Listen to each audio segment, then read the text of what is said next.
प्यारे बच्चों, कल तुम्हें हमने फंडामेंटल राइट्स पढ़ाए थे। आज directive principle of state policy पढ़ाना है। क्या हैं, क्यों आवश्यक हैं, इन सब के बारे में बताना है। Directive principle of state policy means क्या होता है हिंदी में? राज्य के नीति निर्देशक सिद्धांत, नीति निर्देशक पॉलिसी प्रिंसिपल सिद्धांत जो राज्यों को दिए गए हैं। हमारे संविधान में राज्यों के लिए कुछ दिशा निर्देश दिए गए हैं, उन्हें directive principle of state policy कहते हैं। Part 4 of our constitution has provide guideline to the government to ensure the welfare of the people. Welfare of the people. These guidelines are called directive principles. These principles are clear directive to promote a just social order. The importance of these principles can be judged from the fact that the Supreme Court has referred to them as the conscience of the Constitution. It is essential that the government follow these principles in the administrative and legislative lawmaking matters.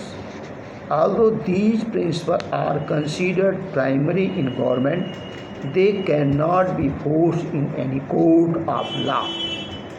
ये ऐसे दिशा निर्देश हैं, ऐसे सिद्धांत हैं जिनके बारे में लोग अदालत में या कोर्ट में जाकर के इनका कोई प्राप्त करने का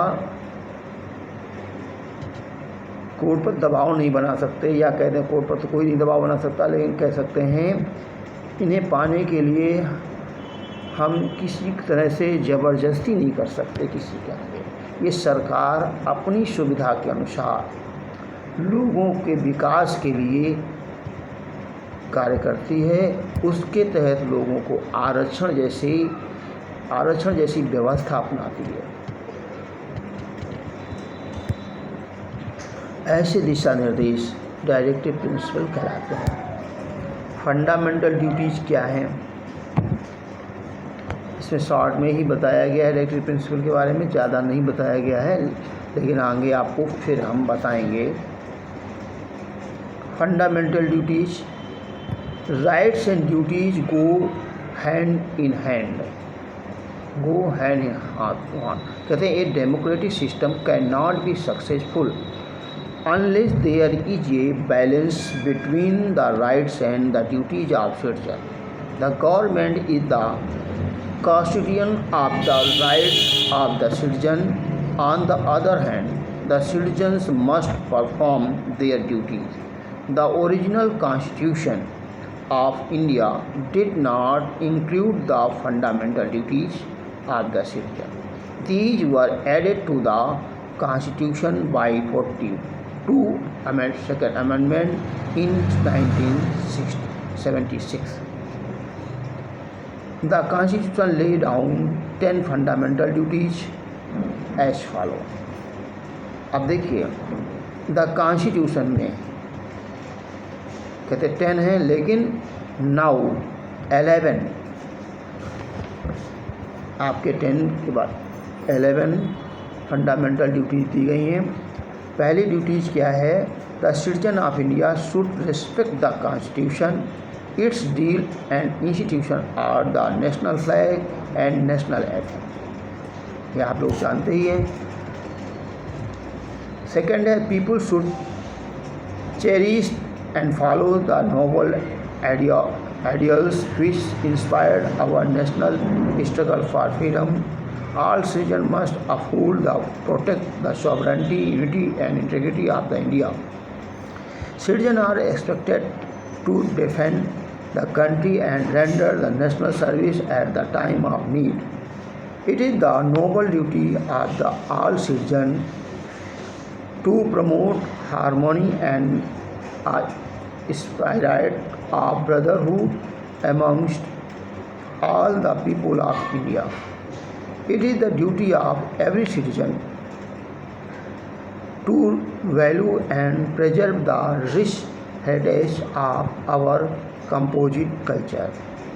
Citizens should protect and improve the natural environment, including forests, lakes, rivers, and wildlife, and have compassion for all living creatures. Compassion.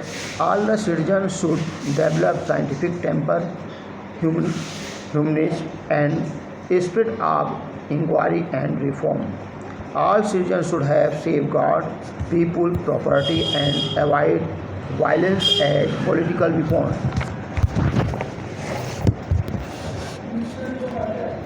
10. They should strive towards excellence in all spheres of individual and collective activities so that the nation can rise to higher level of endeavor and achievement.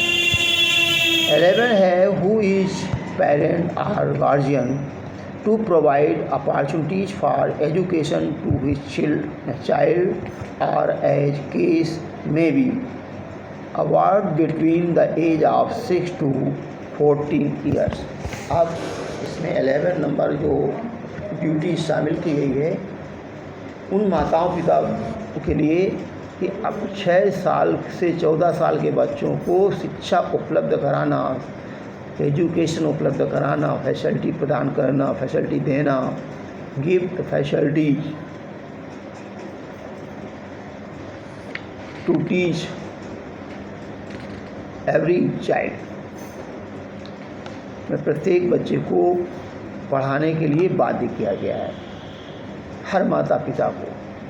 तो इस पहले तो 10 थी, अब ये 11 duties हो गई हैं। Fundamental duties have been incorporated in constitution to make the citizen patriotic and to promote the idea of harmony and the strength the nation.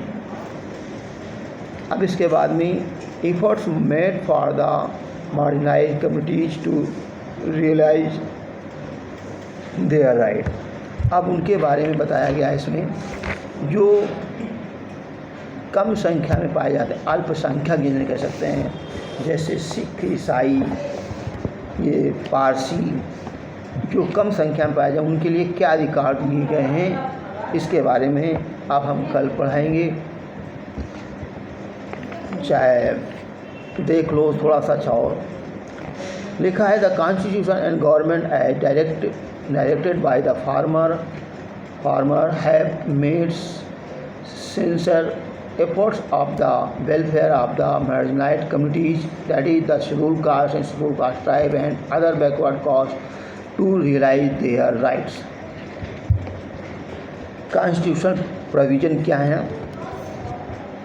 Constitutional में फर्स्ट है आर्टिकल 15 फर्स्ट में provide that there will be no discrimination on the basis of creed, race, sex, caste और birth place. किसी को जाति, धर्म, पंथ के आधार पर अलग नहीं किया जा सकता, नीचा नहीं दिखाया जा सकता जन्म के आधार पर। But if any special provision is made for backward class including the schedule caste and the schedule caste tribe, केवल बैकवर्डों के लिए नहीं, इसमें शेड्यूल कास्ट और शेड्यूल कास्ट ट्राइब भी, SC और ST भी शामिल हैं। It will not be considered discriminate, इन्हें कोई भी डिस्क्रिमिनेट नहीं कर सकता। आर्टिकल 17 के अंतर्गत constitution has B ban the practice of untouchability, now it is a punishable offence, punishable दंडनीय अपराध है, कोई छुआछूत भेदभाव नहीं अपना सकता छुआछूत का। According to article 25 second subsection B, section 25 subsection 2 and Sub-articles B. All the religious institutions will remain open for the Hindu caste and classes. According to Articles 29, second, admission to any educational institution of the government or government-aided institution cannot be denied to any citizen of India on the basis of creed, caste, race, or language.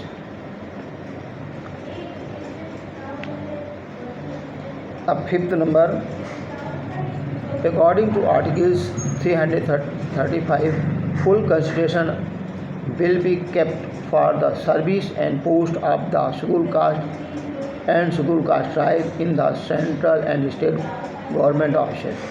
According to Article 338, the President of India will be appoint the special officer who will inquire and report to the President about the implementation of the safeguard guarantee by the Constitution for the scheduled caste and scheduled caste tribe. According to Article 339, Commission will be instituted for the require and report to the President about the administration of scheduled areas and the welfare of the scheduled tribe. Article 46 of the Directive Principle of State Policy provides that the state will protect and develop the educational and economic interest of the weaker section, especially scheduled caste and scheduled caste tribe, and will protect them from social injustice and the exploitation. 9 number में है Articles 330 and 32 give the right of reservation of seat to the scheduled caste and scheduled caste tribe in the Lok Sabha and the State Assembly according to proportion of their population to the total population in a state. अब measure taken by the government for the welfare of the marginalized.